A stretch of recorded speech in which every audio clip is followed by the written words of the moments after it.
চলতি মাসের ৯ তারিখ গভীর রাতে পশ্চিমবাংলার আর.জি.কর মেডিকেল কলেজ হাসপাতালের ৩১ বছরের মহিলা চিকিৎসককে ধর্ষণ করে খুন করার প্রতিবাদে সারা দেশের সাথে তাল মিলিয়ে শুক্রবার রাত্রিবেলা কৈলাসহরের যুবক যুবতীরা একত্রিত হয়ে কৈলাসহরে একটি মৌন মিছিল সংগঠিত করে। মৌন মিছিল শেষ হওয়ার পর কৈলাসহর ঊনকোটি কলাক্ষেত্রের সামনে এই ঘটনার তীব্র নিন্দা জানিয়ে একটি প্রতিবাদ সভায় মিলিত হয়। এদিনের এই কর্মসূচিতে যুবক যুবতীদের পাশাপাশি ডাক্তার থেকে শুরু করে বিশিষ্ট সমাজসেবীরাও উপস্থিত ছিলেন।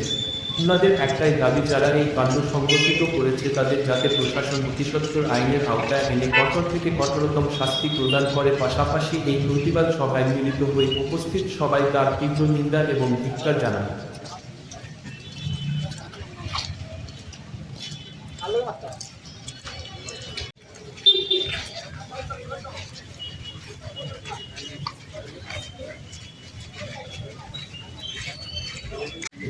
সকলে ক্যান্ডেলগুলো এখানে লাগিয়ে দিন।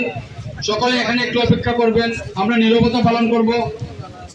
একজন ছাত্রী যাকে ব্রুটালি মার্ডার করা হয়েছে এবং ডাক্তাররা তার তার শাস্তির দাবিতে যে প্রতিবাদ সারা রাজ্য জুড়ে সারা দেশ জুড়ে চলছে, তারই অঙ্গ হিসাবে আমরা আজকে সকলে মিলিত হয়েছি এবং মৌন মিছিল করেছি।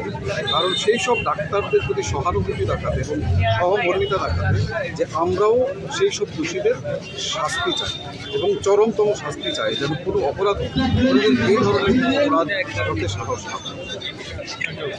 আমরা নীরবতা পালন করবো সবাই আগে। মেডিকেল কলেজে যে অসংখ্য ধন্যবাদ জানাই।